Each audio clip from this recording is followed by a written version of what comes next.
आइए सभी एक बार गायत्री महामंत्र बोलेंगे। सभी कमर सीधी कर लो, कमर सीधी करके बैठ जाइए।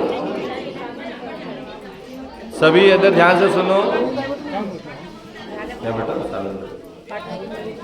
सभी से निवेदन है कि सभी हमारी बात को ध्यान से सुने। आवाज आ रही है आप तक? बाहर तो जा रही, लेकिन आपको सुनाई दे रहा कि नहीं? ध्यान से सुनना। जो कलश उठा रहा है विशेष करके वो जरूर सुनना है, उनके लिए विशेष बात है ना। आइए सभी एक बार गायत्री मंत्र बोलेंगे, कमर सीधी कर लीजिए।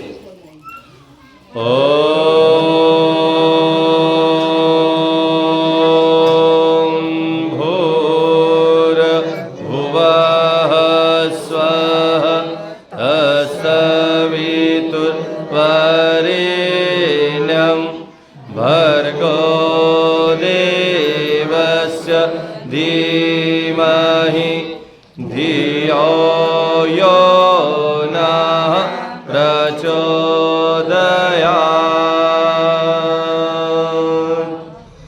अखण्डमण्डलाकारं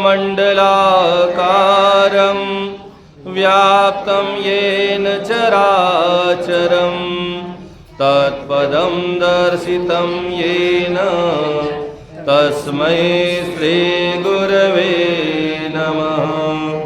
तस्मै श्रीगुरवे नमः। समस्त मातृशक्ति माता बहनों, परम पूज्य गुरुदेव परमवंदनीय माता जी, माँ गायत्री की सूक्ष्म उपस्थिति में हम आप सभी का परम सौभाग्य आज जागा। हमें माँ गंगा का पूजन करने का, गंगा उद्यापन में शामिल होने का अवसर प्राप्त हुआ। गंगा हरिद्वार में गंगोत्री से लेकर गंगा सागर तक चलती है और उसके संपर्क में आने वाले कई लोगों का जो है जीवन को तार देती है। हमें भी गंगा स्नान का सौभाग्य प्राप्त हुआ, लेकिन आज हमारी जो दीदी है हरिद्वार से गंगा जल लेकर आई और आज आपको भी इसमें शामिल होने का सौभाग्य प्राप्त हुआ। हर आदमी हरिद्वार चला जाए ये तो संभव नहीं है, पर जिसको भगवान बुलाते हैं, माँ गंगा बुलाती है, तो वो जरूर हरिद्वार जाता है और गंगा में स्नान करता है। यहाँ पर बैठे हुए कितने लोग हैं जो हरिद्वार गए अभी तक? हाथ उठाएं जरा, जिनने गंगा में स्नान किया हो। हरिद्वार जया है? बहुत कम लोग गए। गंगा माता को टीवी में देखा है आपने? टीवी में तो देखा जो, मोबाइल में, टीवी में। तो गंगा को धरती पर आने के लिए बड़ा तप करना पड़ा। राजा सगर जो हुए हैं, सगर के 60,000 पुत्र थे। कितने? 60,000। राजा सगर ने अश्वमेध यज्ञ किया और जब अश्वमेध यज्ञ हुआ तो उसका घोड़ा छोड़ा गया, तो इंद्र ने उस घोड़े को पकड़कर ले जाकर कपिल मुनि के आश्रम में, जहाँ आज गंगा सागर बना हुआ है, गंगा सागर तीर्थ बसा हुआ है, वहाँ पर ले जाकर कपिल मुनि के आश्रम में जाकर बांध दिया। अब 60,000 पुत्र घोड़े को ढूंढते ढूंढते वहाँ पहुँचे और कपिल मुनि के आश्रम में घोड़े को देखकर सारे पुत्र जो राजा के थे वो उन पर नाराज हो गए और उनको भला बुरा कहा। कपिल मुनि को आप हमारा घोड़ा चुरा के ले आए। अब कपिल मुनि तो तपस्या में लीन थे, लाने वाला तो इंद्र था, लेकिन किसके नाम आया? कपिल मुनि का आया। तो कपिल मुनि पर गुस्सा हुआ तो कपिल मुनि को क्रोध आ गया ऋषि को, और उनने जल लिया और पानी छीटा तो 60,000 पुत्र वहीं जलकर भस्म हो गए। शरीर से वो सारे खत्म हो गए, लेकिन उनकी आत्मा भटकने लगी और उनने अपने पिता को आके कहा कि पिताजी, हमारा शरीर छूट गया लेकिन हमारी आत्मा तड़प रही और भटक रही है, इसकी मुक्ति के लिए आप प्रयास करो। राजा सगर ने अपने गुरु को पूछा कि भैया इतने लोगों की आत्माओं को मुक्ति देने के लिए क्या करना पड़ेगा?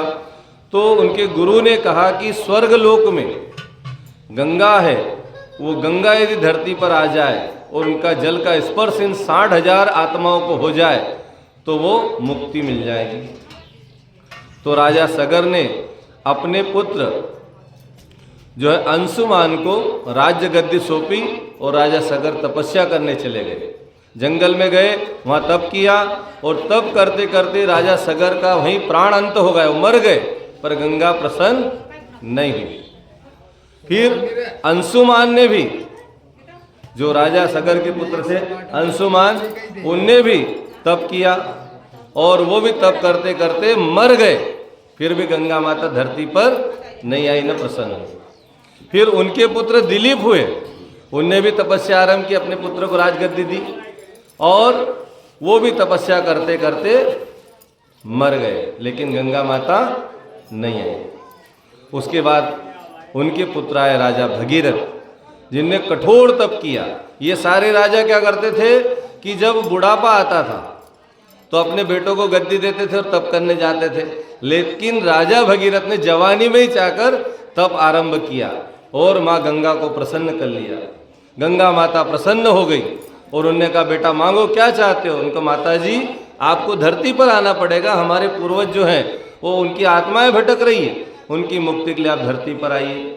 तो माता गंगा ने कहा कि बेटा मैं तेरे को वरदान देने को तैयार हूँ, लेकिन मेरी एक समस्या है, मेरा वेग बहुत तेज है, मैं यदि स्वर्ग से नीचे आऊँगी धरती पर तो धरती पे नहीं टिकूंगी, सीधे पाताल में चली जाऊँगी, मेरे को कोई धारण करने वाला हो तो ही मैं रुक सकती हूँ।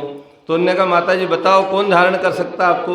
तो बोले, संसार में भगवान शंकर के अलावा मेरे को कोई धारण नहीं कर सकता, भगवान शिव के पास ऐसी शक्ति है कि वो मेरे को धारण कर सकते हैं। तब भगवान शिव की तपस्या आरंभ की उसने और भगवान शंकर को भी प्रसन्न कर लिया, उनको भी मना लिया, और तब भगवान शंकर ने अपनी जटाएं खोली और गंगा का आह्वान किया, गंगोत्री में खड़े होकर हिमालय में, और वहाँ से जब स्वर्ग लोक से गंगा आई तो भगवान शिव की जटाओं में समाई और शिव की जटा से निकलकर गंगोत्री से वहाँ पर गोमुख बना हुआ छोटा सा, इतना सा मुख, गाय जैसा मुख है, उसमें से जरा सी धार गिरती है, अपने अगर नल आते हैं उससे भी कम, इतनी गंगा निकलती, लेकिन आगे चलकर वो गंगा इतनी बड़ी हो जाती है कि गंगा सागर तक जाकर सागर में मिल जाती है। तो वहाँ से चली तो सारे तीर्थों को जहाँ जहाँ से वो गुजरी वहाँ तीर्थ बनते चले गए, हरिद्वार बन गया, प्रयागराज बन गए, सारे तीर्थ बनते चले गए, उनके किनारे सारे तीर्थ बस गए। तो कितना तप करना पड़ा, तब जाकर गंगा माता धरती पर आई, और धरती पर आए तो उसको धारण करने की क्षमता किसके पास थी? भगवान शंकर के पास। अभी आप कलश उठा रहे हो तो आप में इससे शक्ति है क्या कि आप उठा सको? अपन भगवान शंकर बन सकते क्या? नहीं बन सकते, है ना? तो हम उठा रहे, इसका मतलब हम भगवान शंकर से और माँ गंगा से प्रार्थना करते कि माता जी, भगवान भोलेनाथ हमको ऐसी शक्ति देना कि हम इसको सिर पर धारण करके घर तक मना कर लाए। ठीक है। अब दूसरा, गंगा माता जब जीवन में आती है, शरीर में नहीं आती है, ये ध्यान रखना। पहले से अपनी धारणाएं बनी रहती कि अपन गंगा माता उठाऊंगा तो सब अपन घूमने बन जाऊंगा, है नहीं? पर शरीर में नहीं आता, कोई देवी और कोई देवता शरीर में नहीं आते हैं। भगवान जब जीवन में आते हैं तो गुणों के रूप में आते हैं। गंगा माता आएगी हमारे जीवन में, क्या करेंगे? हम पवित्र हो जाएंगे, हमारे विचार, हमारी भावनाएं, हमारा जीवन सब पवित्र हो जाएगा। नहीं तो अभी जितने भी तपस्या करने वाले सारे यदि घूमने लग जाए तो भगवान का भला और संसार का भला। कि गुरुदेव ने 24 साल तक 24 लाख तक जप किया, कितना तप किया, कठोर तप किया गुरुजी ने। गाय को जो खिलाए और जो गोबर में निकले उनको धो बिन के सुखाया, उनकी रोटी बनाई, उनको खाया, 24 साल तक तप किया। तो गुरुदेव ने कभी सिर नहीं हिलाया। गायत्री माता तो उनको दिखी, प्रकट हो गई, दर्शन दिए, लेकिन गायत्री माता उनके शरीर में नहीं डोली, उनके जीवन में डोली और उनसे जो जुड़ा उनका उद्धार करती चली गई। तो भगवान आता है तो शरीर में नहीं आता है, गुणों में आता है, कर्म में आता है। तो ये बात हमको ध्यान रखना। दूसरा, मान लीजिए अब हमारे भावनाएं हैं, कभी आ भी जाए, है ना, भाव है, आ भी जाए, तो गंगा माता का वेग बहुत तेज है, वो रुकती नहीं तो अपन देखे गंगा माता पची जाए, नहीं, गंगा इतनी तेज है कि रुके नहीं। उसको रोकने के लिए शंकर भगवान चाहिए, बाकी कोई नहीं रोक सकता। तो फिर रुकने का काम नहीं होना चाहिए, और रुकी जाए गंगा माता नहीं, फिर दूसरी माता।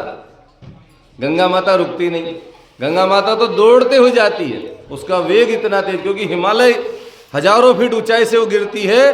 तो हरिद्वार में जब आती है तो टोंगले टोंगले पानी रहता है, घुटने घुटने पानी रहे तो ववाड़ीन ली जाता रहे, आदमी यदि इतने में भी उतर गया तो उसको बहा के ले जाएगी, इतना तेज वेग है। तो फिर गंगा माता रुकती क्या? तो गंगा माता आ भी जाए गलती से तो रुकना नहीं है नहीं, ये ध्यान रखना आपने। नहीं तो माता माए के धकाई धकाई लाउड़ पर चलो चलो रुक का लेना, माता तो रुकन नहीं। हम एक जगह गए तो कहा भाई, उनको समझा दिया गंगा माता रुकती नहीं, तो हम नहीं पहुंचे उसके पहले, ढोली नहीं पहुंचा उसके पहले गंगा माता घर पहुंच गई, रुके नहीं। फिर वहां थानक पे जाके रुके। तो आप भी रुकना मत, आई जाए तो रुक जो मत, समझ गया? पहले तो आओगे नहीं, पहले से मनोभूमि बना लो कि गंगा माता हमारे शरीर में नहीं आएगी, हमारे जीवन में आएगी। बात सुन लो, हमारी बात सुनना चाहिए, बीच में हमारी बात सुनिए आप कि गंगा माता आए तो ये प्रार्थना करो गंगा माता गुणों के रूप में आए, हमारा जीवन बदल जाए, पवित्र हो जाए, है ना, अच्छा ही हमारे अंदर आ जाए और हमसे लोग प्रेरणा ले, ऐसे बने। मान लो आ भी जाए तो फिर रुके नहीं, क्योंकि वो रुकती नहीं, उसको रोकने की ताकत हमारी नहीं है, भगवान शंकर की। और भगवान शंकर के अवतार कौन है? परम पूज्य गुरुदेव पंडित श्री राम शर्मा जी आचार्य महाकाल के अवतार है, वो ही रोक सकते हैं। उनने गायत्री माता को धरती पर अवतरित किया और गंगा और गायत्री दोनों एक ही दिन धरती पर आई। इसलिए गायत्री माता जयंती कब मनाते? गंगा दशहरे के दिन। गंगा और गायत्री की जयंती एक दिन मनाते हैं, जन्मोत्सव एक दिन मनाते हैं। इसलिए आप सबसे निवेदन है कि आपके जीवन में गंगा माता आए तो पवित्रता के रूप में आए, गुणों के रूप में आए, और आपके संपर्क में जो लोग आए उनकी जिंदगी बदल जाए। क्योंकि गंगा पापों को हरती है, पाप ताप हर लेती गंगा मैया, करती है जन उद्धार। तो ऐसी माँ को नमन करते हुए आज का क्रम शुरू करते हैं। सभी से निवेदन है, और जो किसी को आ भी जाए तो उनको प्रेम से मनाकर लाना है, ठीक है, रुकना नहीं है, चलते ही रहना है। और बढ़िया वहाँ से अपन पूजा पाठ करके उनको लाएंगे, यहाँ आकर बिठाएंगे, यहाँ पर पूजा होगी, फिर हवन होगा, सारा क्रम होगा। तो आपको ज़्यादा घबराने की ज़रूरत नहीं है, पहले से दिमाग में चीज़ें नहीं लाए कि हमको परेशान होना पड़ेगा, कहीं भी परेशानी नहीं आती। आप तो भगवान से प्रार्थना करो कि हमारे अंदर गंगा माता अच्छाइयाँ दे, अच्छी चीज़ें हमारे अंदर आए और हमारा जीवन भी अच्छा बन जाए।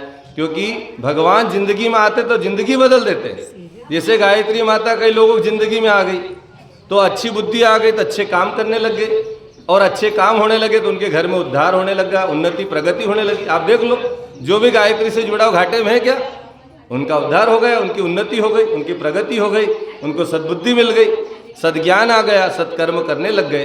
तो आप सभी से निवेदन हमारा कि आप इस प्रकार से गंगा माता को मना के हम सभी लाएंगे, वहाँ कुएं से पूजा पाठ करके।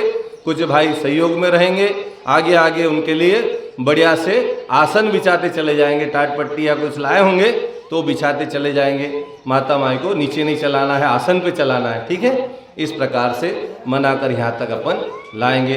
दो चार भाई साथ में चले, नारियल भी ले लें, प्रसाद के रूप में उसको बांट भी देंगे, बाद में फोड़ेंगे तो उसके लिए कोई ध्यान रहे।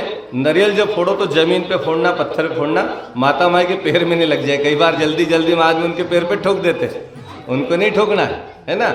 और आगे आगे एक भाई बाल्टी में गोमूत्र गोमात्र लेकर चलेंगे, वो छींटते जाएंगे, शुद्धिकरण करते चले जाएंगे रास्ते का, तो आगे आगे माता माई चलते जाएंगे, ठीक है। एक बाल्टी में आप जल रख लीजिए, जल में फिर गोमात्र डाल देंगे, वहीं से अपन भरेंगे जल, गोमात्र अपन साथ में रखेंगे, ठीक है।